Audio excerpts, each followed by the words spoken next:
Assalamualaikum warahmatullahi wabarakatuh. Oke, ketemu lagi ya bersama Mas Han yang membahas dunia perkopian dan percobaan sedikit-sedikit. Oke, hari ini hari Sabtu ya, 22 November gitu. Nah, jadi kita akan membahas ini ya, penyakit kuning ya. Nah, ini penyakit kuning ya, banyak macam-macamnya. Kemarin saya bahas ya penyakit kuning tapi tanpa background ya. Nah, sekarang kita pakai background kopi yang kuning gitu. Nah, jadi banyak faktor ya. Jadi kopi kuning ini banyak faktornya. Pertama, zat asam naik ya, atau zat asam itu tinggi beratnya gitu kan. Nah, itu dapat menyebabkan kopi juga kuning. Kemudian ada juga yang terserang hama semut di bawahnya ya, saya sudah pernah menemukannya juga. Dan juga sistem perakaran yang tidak normal karena penyerapan nutrisi atau makanan ke dalam batang atau daun ya, yang enggak stabil ibaratnya ya. Nah, jadi itu juga mempengaruhi. Nah, kebetulan ini ya di daerah saya ini daerah pegunungan. Nah, cuacanya ya seperti biasa kita lihat berkabut. Nah, ya. Inilah daerah pegunungan. Nah, jadi kalau di daerah pegunungan ya kita menemukan ibaratnya kopi yang kuning. Nah, ini satu, dua, dan banyak di sekitar bawah juga ada, itu kelihatan ya. Nanti kita jalan ke sana. Oke. Dan inilah ya yang menyebabkan adalah sudah pasti ini zat asam itu naik itu. Mengapa bisa dibilang begitu ya, sudah kelihatan ya, walaupun kita tidak menggunakan alat ukur, tidak punya alat ukur. Nah, pertama dari kondisi iklim dan cuaca di daerah saya pegunungan, iklimnya juga dingin ya. Nah, kebetulan curah hujannya tinggi ya, jadi asamnya itu naik ibaratnya, atau tinggi ibaratnya zat asamnya. Nah, makanya itu banyak ya, sebagian kopi itu kuning. Nah, bisa kita lihat ya di sana. Jadi itu ya teman-teman, ibaratnya yang mempunyai kopi kuning ya, kita harus cermat mencermati ya penyebabnya apa, faktor apa gitu.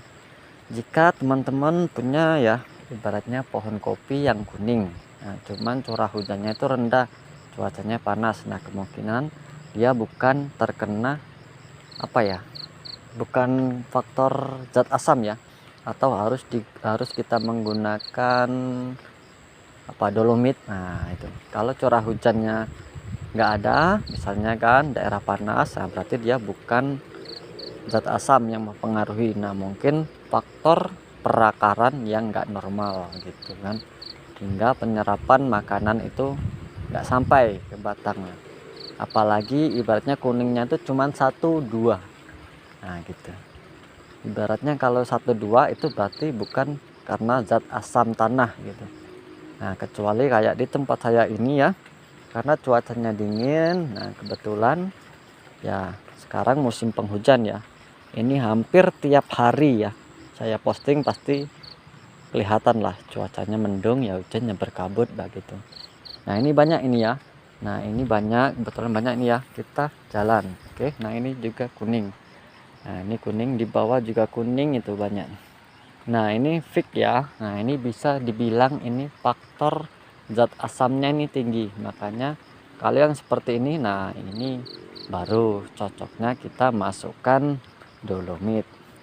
Dan kebetulan ya, ini bukan kebun saya ya. Nah, kebetulan saya aja ini lewat gitu ya, lewat. Nah, ini di belakang rumah gitu. Kalau kebun saya ya, kemungkinan teman-teman sudah lihat ya, ibaratnya jenis kopinya, perawatannya, kopinya bagaimana gitu ya. Nah, ini kita bisa lihat ini enggak cuman 1 atau 2 batang ya, kuning semua. Nah, jadi kalau teman-teman ibaratnya ada ya kopi yang kuning, nah makanya saya suruh pantau dulu di sekitar ibaratnya. Kalau emang dia faktor ibaratnya tanahnya atau apa namanya, zat asamnya tinggi gitu, nah itu banyak yang kena kuning. Tapi kalau cuma 1 atau 2 batang, nah itu kemungkinan di bawah batang ya, ada rumah semut. Nah, rumah semut yang mengganggu perakaran, atau juga emang jenis akarnya sudah rusak ibaratnya kan, jadi dia penyerapan makanan itu nggak stabil. Nah, kita lihat lagi ya, ini banyak ini. Nah, ini rata-rata ya kuning, nah ada hijaunya gitu. Nah, inilah yang dinamakan apa namanya, keasaman tanah ini lagi naik ya karena curah hujan tinggi. Nah, kita bisa lihat ya ini, nah ini kuning dan ini hijau. Nah, sama itu menyeluruh. Nah, ini artinya keasaman tanah ini lagi naik, makanya kita harus menggunakan kapur dolomit. Nah, gitu. Atau yang lain juga itu saya pernah bilang itu asam humat gitu. Oke ya, kita bisa keliling, ini rata-rata juga kuning. Nah, jadi teman-teman jika punya kebun kopi yang kuning ya dilihat dulu kuningnya faktor apa, daerahnya bagaimana gitu. Jadi jangan main ikut-ikutan dulu ya, ibaratnya mungkin misalnya teman-teman daerah panas kan, ibaratnya kopinya kuning semua, terus masukkan ibaratnya kapur dolomit, ya salah itu kan. Berarti kalau daerah panas kan tinggi basah, dia bukan apa namanya, ketinggian basah gitu, basah bukan air ya. Nah, itu kan nanti kan ada asam dan basah. Kalau daerah panas mayoritas itu basah biasanya. Kalau kuning, nah kita bisa menggunakan urea gitu kan untuk menghijaukan apa namanya, pendaunan gitu. Nah, nanti kalau sudah hijau muda, nah baru kita masukkan pupuk NPK atau yang lainnya. Nah, jadi intinya begitu ya teman-teman.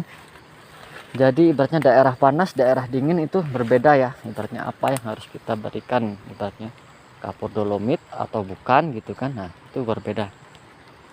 Oke, nih bisa kita lihat ya. Ini banyak ini ya. Nah, bukan ibaratnya 1-2 batang. Ini menyeluruh. Ini ya ada yang hijau ya, yang hijau ada. Nah, cuman sebagian dia kuning. Nah, ini kalau emang kita ibaratnya benar-benar mau menjiwai dunia perkopian, ya seharusnya dimasukkan kapur gitu kan. Ibaratnya kalau soalnya ya itu tadi curah hujan lagi tinggi. Nah, bisa dilihat ya, berarti kan sebelumnya dia hijau. Nah, karena curah hujan tinggi jadi dia kuning gitu kan. Oke, jadi intinya begitu ya teman-teman. Semoga bermanfaat ilmunya ini ya. Salam petani pemula. Nah, jangan lupa ya, jika ada pertanyaan-pertanyaan boleh ya tulis di kolom komentar. Nah, terus support ya channel Mas Han supaya berkembang, dapat berbagi informasi ya yang mungkin sedikit bermanfaat. Oke, assalamualaikum warahmatullahi wabarakatuh.